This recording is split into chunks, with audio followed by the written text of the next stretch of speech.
Everyone, and welcome to today's video. I'm not sure all what you're going to see today because I'm doing a lot of different things, but I got rid of a lot of my appliances. Well, most of them, but there's 2 appliances that I cannot get rid of. Actually, there is 4 appliances. 1 is a little toaster. 2 is my little oven, because that's the only oven I have. I have an oven that sits on the counter, and my bread machine and my KitchenAid. Those are the only appliances that I can't live without. I got a lot of cheese that was on sale, and I'm going to go ahead and shred it. This KitchenAid mixer was given to me the first year I started YouTube 9 years ago. And I love this little KitchenAid. Now, it is very heavy, and I don't use it very often, but I do love it when I have large jobs like the one I'm working on today. We're going to go ahead and shred up this cheese, and then we'll get into some more topics in today's video.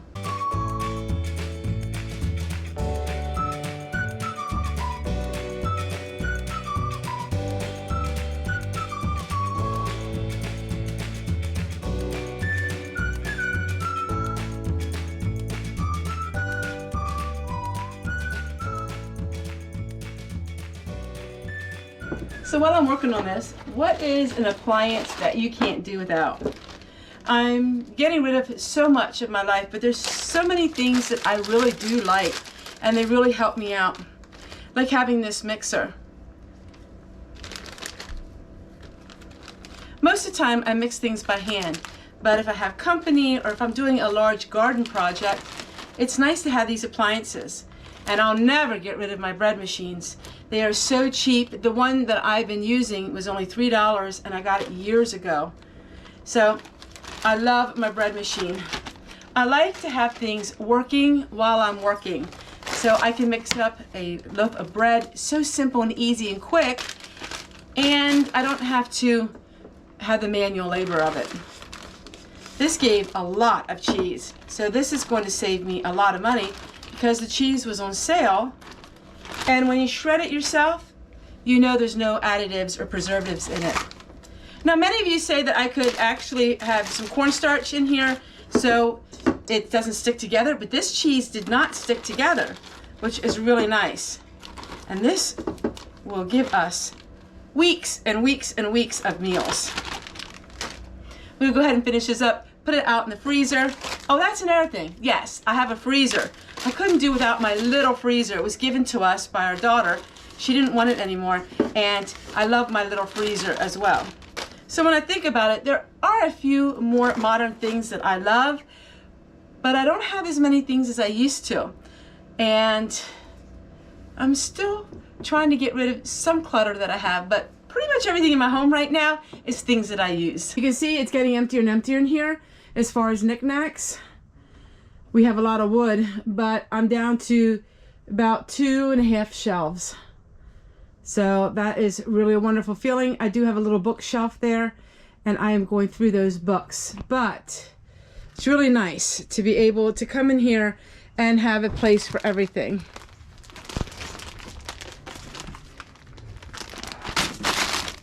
My freezer is nice and full.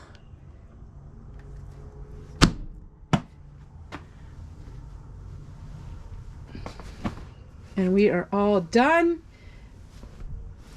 with that. All right, I'm gonna go ahead and get some other work done. As we are consuming the food, I'm getting more and more jars. And so what I'm doing is I'm going to be donating some more jars to the Amish friend of mine, and that way I don't need hundreds and hundreds and hundreds of jars. So I will be giving another batch of jars to her. And yeah, so I really am pleased with how it's turning out, with just consolidating everything and not having so much clutter and so much food, and being able to can small amounts of food and being able to help other people out by giving my excess. I had a lot of excess, and I feel so happy when I can share it with other people. So these jars will be going out next, and then I will fill them up again. Now I have my beans in here. I do have my beans in here. It stays really cold, so I like it to have it in the winter time. All right, I'll meet you in the house. I forgot, I have a load of laundry I have to put out on the line. So I'm gonna do that really quick. I can't believe how beautiful we've had it so far in January. It's so pretty out here.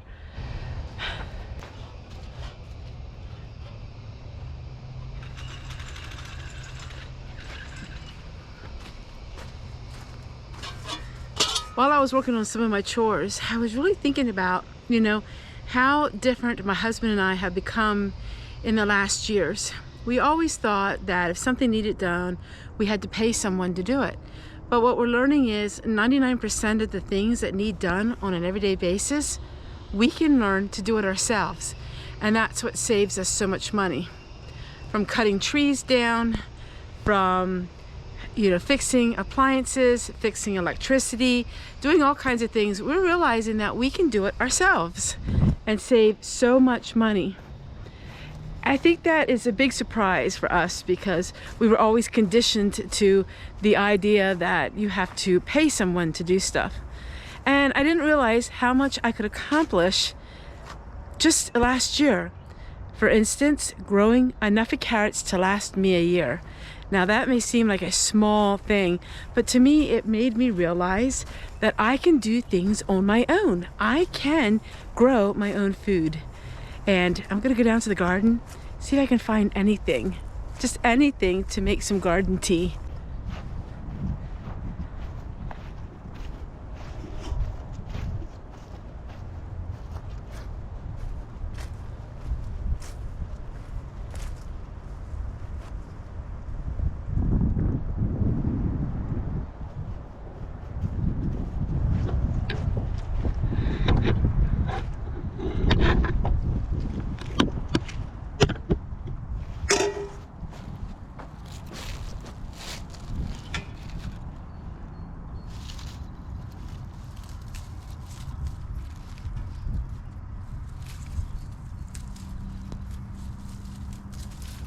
We had temperatures down to 12 degrees and I'm still out here in the gardening harvesting things.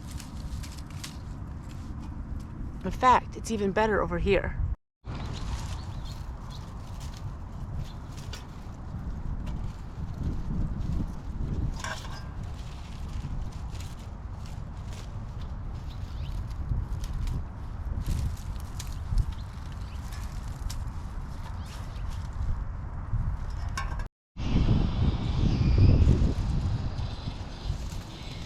And I'm harvesting thyme. It smells so good in January.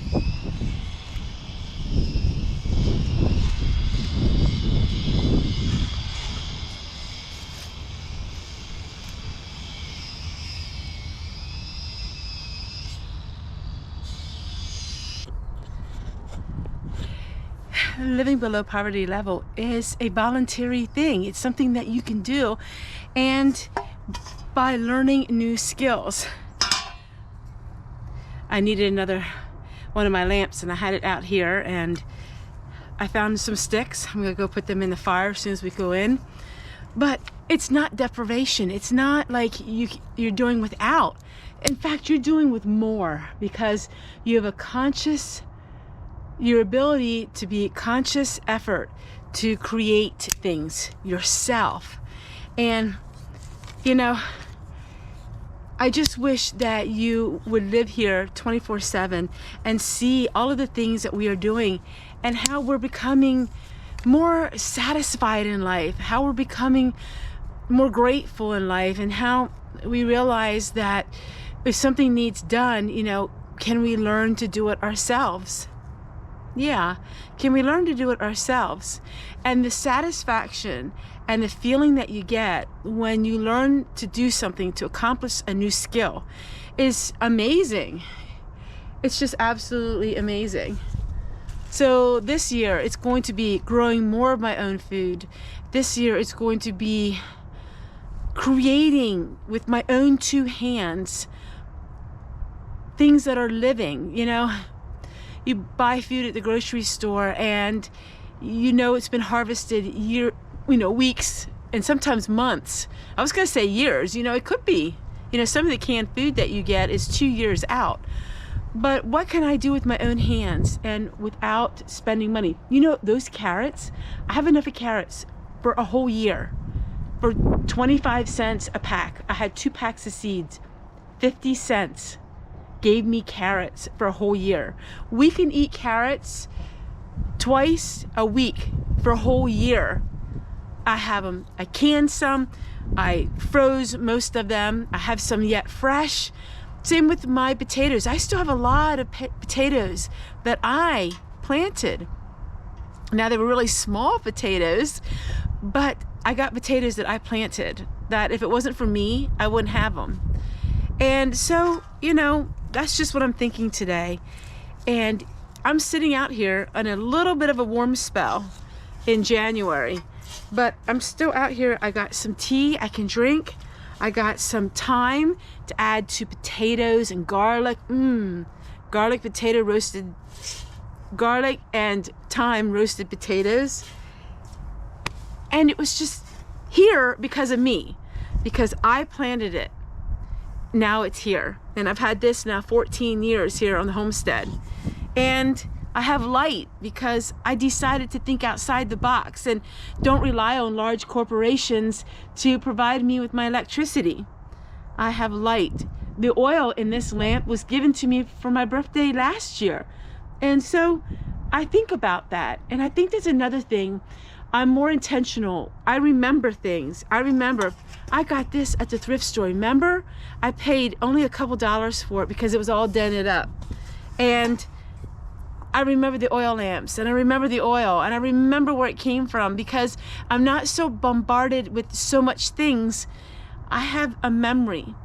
The memory is not in the thing, it's in us. And I can choose to decide what things no longer service me anymore, and I can share them with someone else. I can donate them to someone else and they can get so much benefit from it. Or I can decide to keep something that benefits me that I can use for a long time. And so everything I touch and everything I see now it's a intentional feeling. It's a intentional knowing that I kept this because this is important to me. I'm not so bombarded with clutter anymore and so much things that just overwhelmed me. I'm getting to the point now where I'm changing.